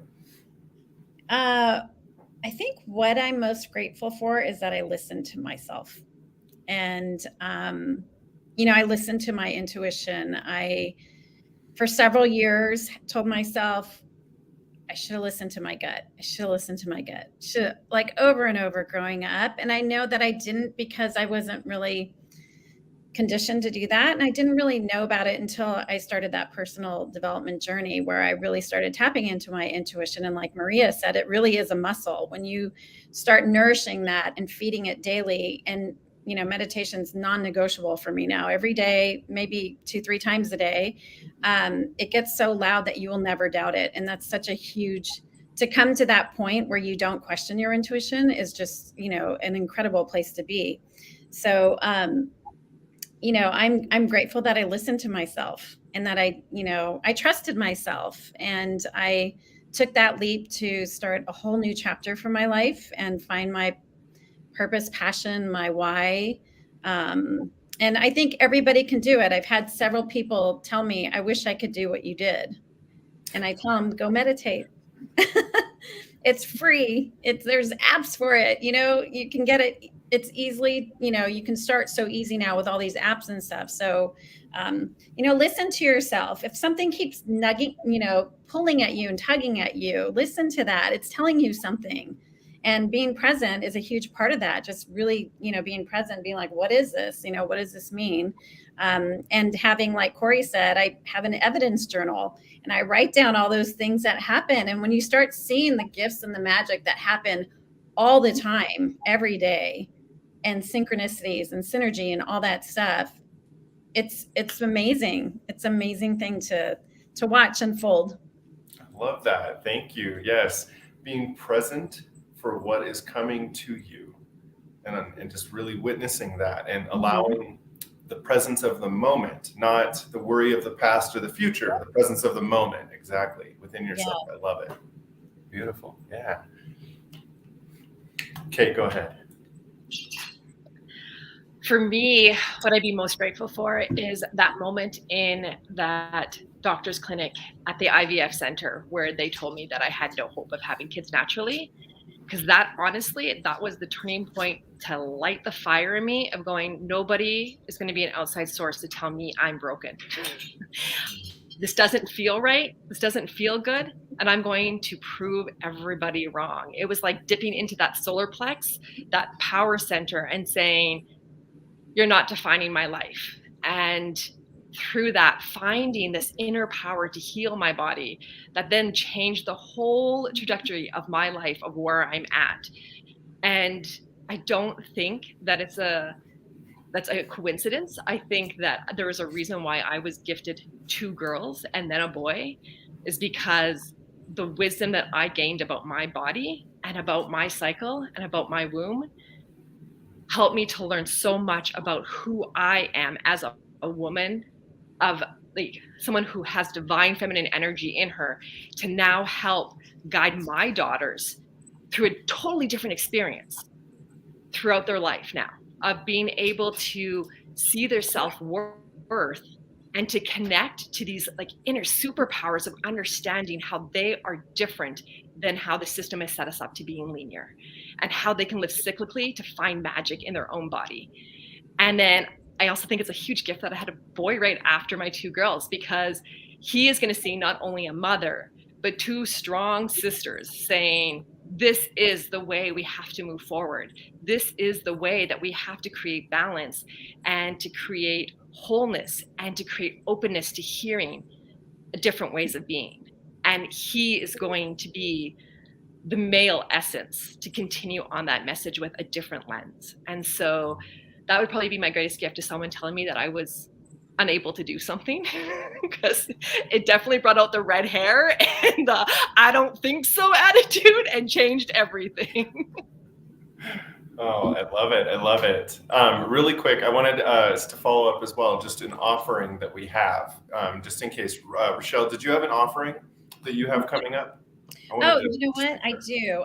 Part of my program is I did my TEDx talk on this last October, is the power of advocating through music. I've been a huge advocate my whole life, and now I'm helping people share their story through music and advocating for something, a cause that's near and dear to their heart. So I'm taking beta clients right now, and I would love to support somebody who wants to share their story through a song and advocate for a cause. Awesome. How can they reach you? My website's www.rachellebabler.com. I'm on Facebook, Instagram, LinkedIn, and my email's Rachelle@rachellebabler.com. Beautiful. Kate, really quick with your offering, if you have one. Yeah, for sure. So I have a monthly membership for women's health. And so this membership is all about how to help you rediscover your feminine energy and to connect with that womb space and your hormones in a way that makes you feel inspired and joyful in life. So it's not shaming anymore. Instead, it's like, how do I use these 4 different stages of my cycle in the workplace so that I can amplify my ability to work? How can I use my cycle to help support me in parenting, in my relationships, and navigating how I'm feeling at different stages because of different hormones? So it's really this powerful place for us to learn and to start to navigate our cycle. And then, of course, it's ingrained with lots of yoga practices and meditation because that's my jam. And then if you're on the fertility journey, I do have a fertility coaching program. The doors are closed right now, but get on the wait list and we'll get you in there. I think I'm opening up again in April. And you can find me by going to my website at sherevival.com. She is with 2 E's because it stands for Sacred Healing Through Empowerment and Embodiment. So SHEE revival.com. And you can find me mainly on Instagram. I am on Facebook, but I'm not very good at showing up on Facebook. So you'll see me more often on Instagram. Awesome. Thank you. Corey, over to you. Okay, so gratitude. I'm gratitude for every failed experiment in my life. So for every failure I've had, I asked this question. Even some of the people in the panel have either had me ask this question of them or they know I ask it. I did one of my other TED Talks about this was, what would you say to your younger self if you could jump into a time machine? And essentially, if you want to know what the common answer, I'm going to save you the shortcut of going to the 6,500 interviews where I've asked this question almost now. I'll save you the shortcut, or even watching the roughly 5-minute TED Talk if you don't have 5 minutes. As David said, we probably do have the time. But if you don't, I'll save you the shortcut. Is basically they all say, don't change a thing. And a lot of them say they wouldn't jump into the time machine if they had the choice. And so what I'm saying is all of those failed experiments at the time that I want to wish away, that I thought were the worst thing in the world, 3 months later, in most cases, I forgot they even happened. And so, but at the same time, almost every one of them was the catalyst for the biggest and best experiences in my life. So I wouldn't change them because they're responsible for almost everything else. So my gratitude is for everything. And that includes failed relationships, that includes failed friendships, failed everything. Embrace your failures is what I'm essentially saying. But I'm grateful for all of my failures. And in fact, I welcome more. Dr. Greg Reed, I don't know if you guys know who he is. He's really big in the Napoleon Hill world, and he wrote the 3 Feet from Gold. He does the Secret Knock event, if you guys have heard of it, really popular event where you have to be invited only. And Greg says he gets excited when a failure starts happening, because he said, oh, this is so exciting because something new is on the horizon. Something exciting and positive is about to happen because this failure is massive. And I hate to hit this part in, but it's kind of funny. He said he's been in 4 marriages, and he said it even proved true with his marriages. Each marriage that ended, he goes, oh, look, this is a better relationship. And he said, then a better one. Now, I'm sure his exes wouldn't be here happy to hear him say that. But what I'm saying is, what a weird and interesting perspective on life to be actually embracing something that otherwise people would look at the end of the world. He looks at it like, oh my God, this means something exciting's on the horizon. And so for me, all those failures ultimately led to something exciting that has changed my life and maybe changed other people's lives. So that's what I'm grateful for, my failures. And what I have on the go, even when you guys asked this, I was thinking, which direction do I go? Because Blue Talks, we're always looking for authors for our books. We're always looking to highlight people. We're always looking for new ways to promote people and their message. But one of the things I'm really stoked about is we did, and Rachelle was involved in this as a panelist, we did a really big speaking boot camp about 3 weeks ago.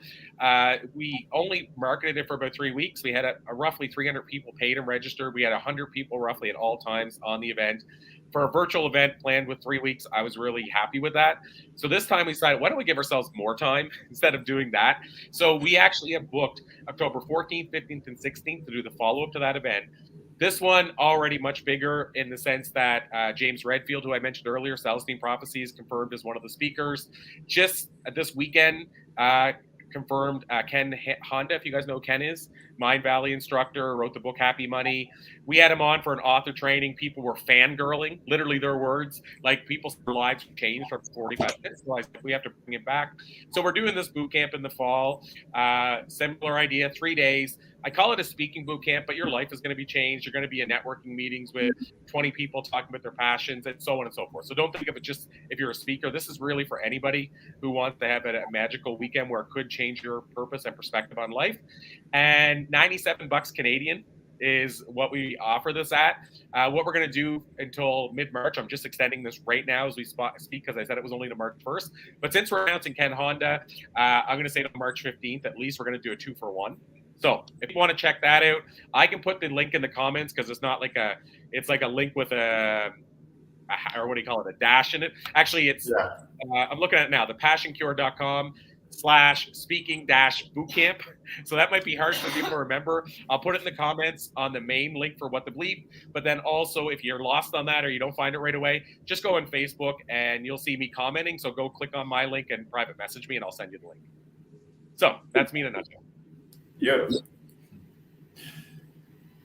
Go ahead, Suzanne. Yeah.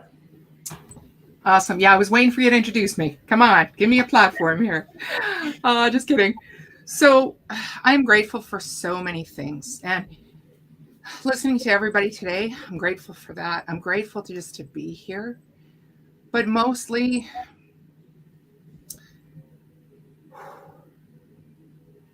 I'm grateful to my dad, who taught me that I needed to eat and speak at the same time, because around the dinner table is where my family was. And I wanted to tell them everything about my life. I know now it's because I looked at things differently and I had a greater understanding, but I wanted to share all of that with them. And he said to me, Susan, the only time you're going to be able to do that is at the dinner table but you need to eat or your brother will eat all the food. So talk with your mouth full, which is a weird thing to be grateful for. But I'm so very grateful for that, and the fact that my daughter was born with a disability and that the doctor said she can't. Because although I didn't get it deep into my story because I didn't want to tear up today, which, yeah, happening anyways. If my daughter hadn't been born with the disability that she had, mild cerebral palsy, VP shunt, hydrocephalus, water on the brain, if the doctors hadn't said she can't, and I hadn't turned that around and said, yes, she can.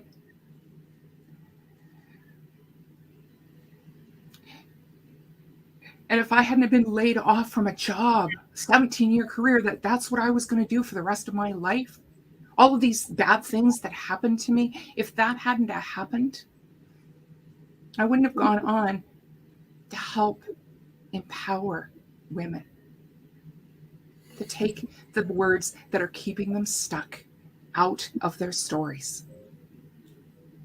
And when I found my purpose to speak and help others, I know that that's an ever-changing thing, just like my story, because life is going to hit us in a weird way. It already has. Things are going to change on a daily. Our story's going to change on a daily. And I'm just grateful that my daughter is so happy. If she walked up to me right now in this room and you didn't know she had a disability, you'd never know, because she embraces what she can do. And I modeled that for her, and she modeled that for me. And my dad said, speak, Susan, just speak. So I'm just truly grateful to have this space, to have a community, and to grow in who I am. You can reach me at susanbinnie.com, Susan Binnie on Facebook, LinkedIn, Instagram. Type in Susan Binnie in Google, I come up. If you go on to my website, susanbinnie.com, it's a work in progress, right? As I am, as I find the time. And David, thank you for that. We can find the time if it's truly important to us. So there's some things under construction. I've been writing a procrastination blog for 4 years. Go figure, right? But susanbinnie.com, at the very top, it gives you an opportunity to start your story journey. And I would encourage you to start your story journey. Also, I have a monthly event called Powerful Women Unite. You can find that online. Powerful Women Unite. .com will take you to my Facebook site, actually. I know that's weird, but it will. Powerful Women Unite community. Join the community. Come to my events where we actually share story and connect through the power of story. Thanks. Mm-hmm. Maria. Susan, I love your dad. And I love that your daughter chose you to be her mom. You are beautiful and you are strong. Thank you. Yes. So I am grateful too for so many things, but to make it all encompassing, I'm just grateful for the journey. I'm grateful for the good and the bad and what I've learned along the way. I have a lot of gratitude in my life, and I love that. And I just want to mention something about Rachelle, that she had said meditation. And meditation is so important. But what I want people to understand is they don't have to meditate in the traditional way. Meditation comes in all different ways. Go out and take a walk and enjoy nature and let your mind go. And that's a form of meditation. You sit at home by yourself and just think. And that's a form of meditation, deep in thought. You don't have to do the rituals of what everyone else does. It doesn't have to be difficult. Go in your garden, and you'll find yourself thinking about things beyond. And that's meditation. So meditation is so important, and it doesn't have to be scary, and you don't have to fold your hands and listen to the right music and do all of that. So I wanted to just mention that as well. So my programs that I that I put together. I have 3 of them, and one is business and prosperity, and another one is going beyond, and then another one is money and abundance. I teach them all through the perspective of one's soul, right? So it's a connection piece. Everything is a connection piece. Each one has their own. One's more spiritual with the beyond, the business. I know all kinds of business, so I can help people. But we all start in everything that I do with, the who are you part. So I have those 3 programs going on right now. You can go to my website at Maria Rea, and Ray is spelled REA. So it's mariaray.com. And if you just go on my homepage and go down to the first button, I believe, or first or second button, it says Let's Talk. You can just click on that, go to Calendarly, and we can, I'll hook you up with a phone call. We'll talk about, any of the programs that may interest you. Okay? Beautiful. Thank you. Thank you. David, last but not least. Thank you. I'm grateful for finding my home in the kind of people that I always wanted to connect with. I am grateful for all of the family struggles that I have, because otherwise I wouldn't be where I am. I'm grateful for my daughter and all the lessons that I'm seeing with her through her eyes and through her wisdom, because she's very sensitive. And I think that she's given me a lot of breakthroughs as we grow together. So I'm also very, very grateful to finding the pieces of my life and assembling something that can help people become their own healers, and to empower people to don't always think that they need someone externally to fix them, because they have more power than they believe they have, and they can fix themselves. Of course, we always need help. Of course, we always need guidance.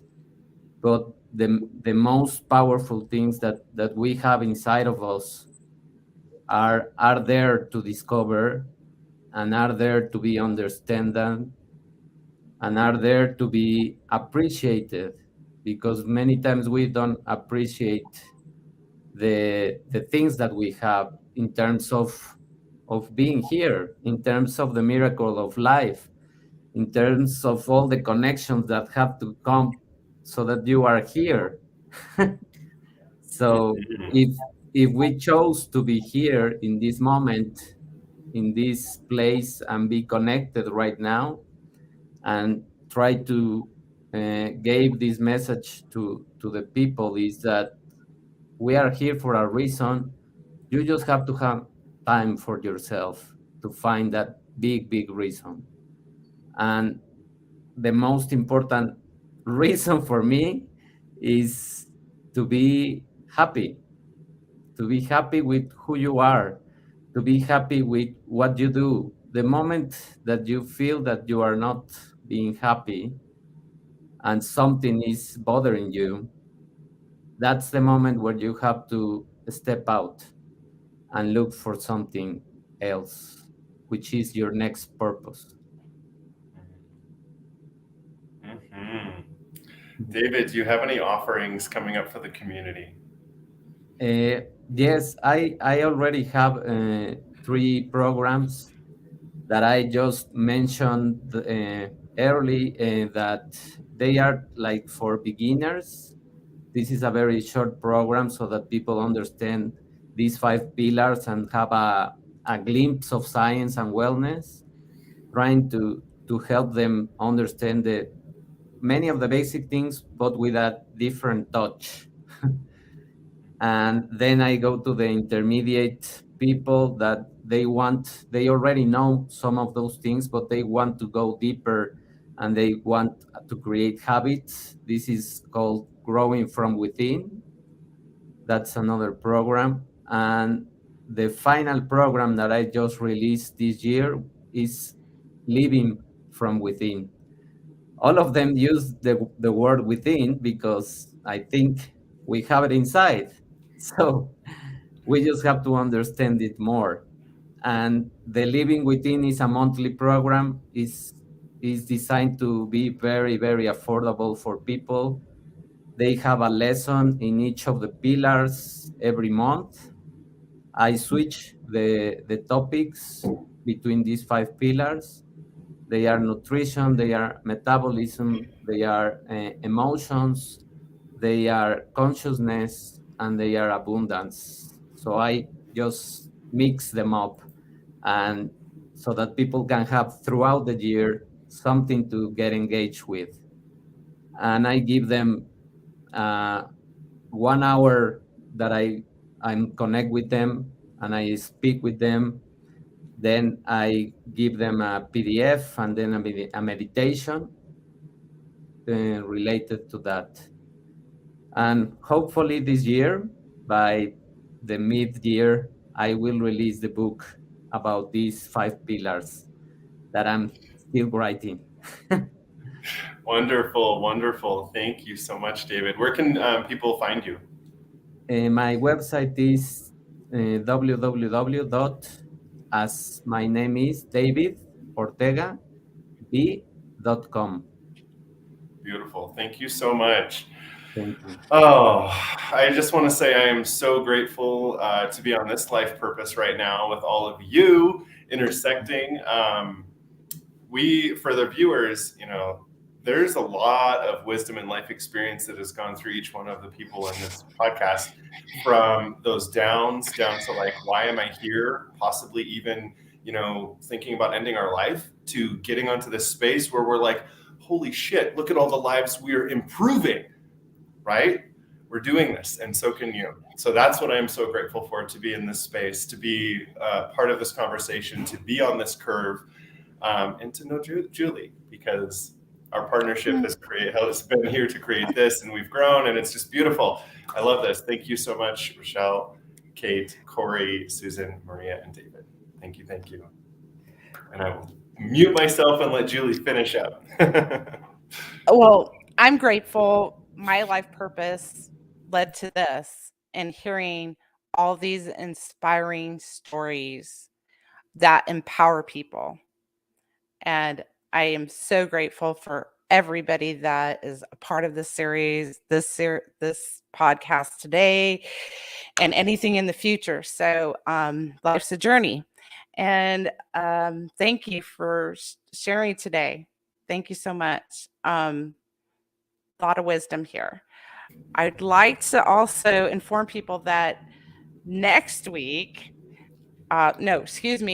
March 19th, 2 weeks from today, we will be doing Ego and Shadow. What is Ego and Shadow, and working through that Ego and Shadow. And I know everybody on this panel had to do that to get to where they are today. So thank you so much for doing your work. And I don't know if Matthew has something to add here. I just say thank you. Yeah, again, tune in for the next episode. These are all in sequence on purpose. So, of course, this one's about purpose. It is in the middle because once we discover purpose, then we go, oh my gosh, how do I continue my path? And part of that is ego and shadow, and on and on and on and on. So I cannot wait until the next episode. Please share, bring people to this, tag people. We're going to be going for a while. So thank you, everybody. Thank you both. Thank you. Thank you, again, everybody. March 19th, Ego and Shadow, 9 a.m. right here. Thank you so much, everyone. And everyone have a good day. You too. You too. Bye, everybody. Bye. Have fun.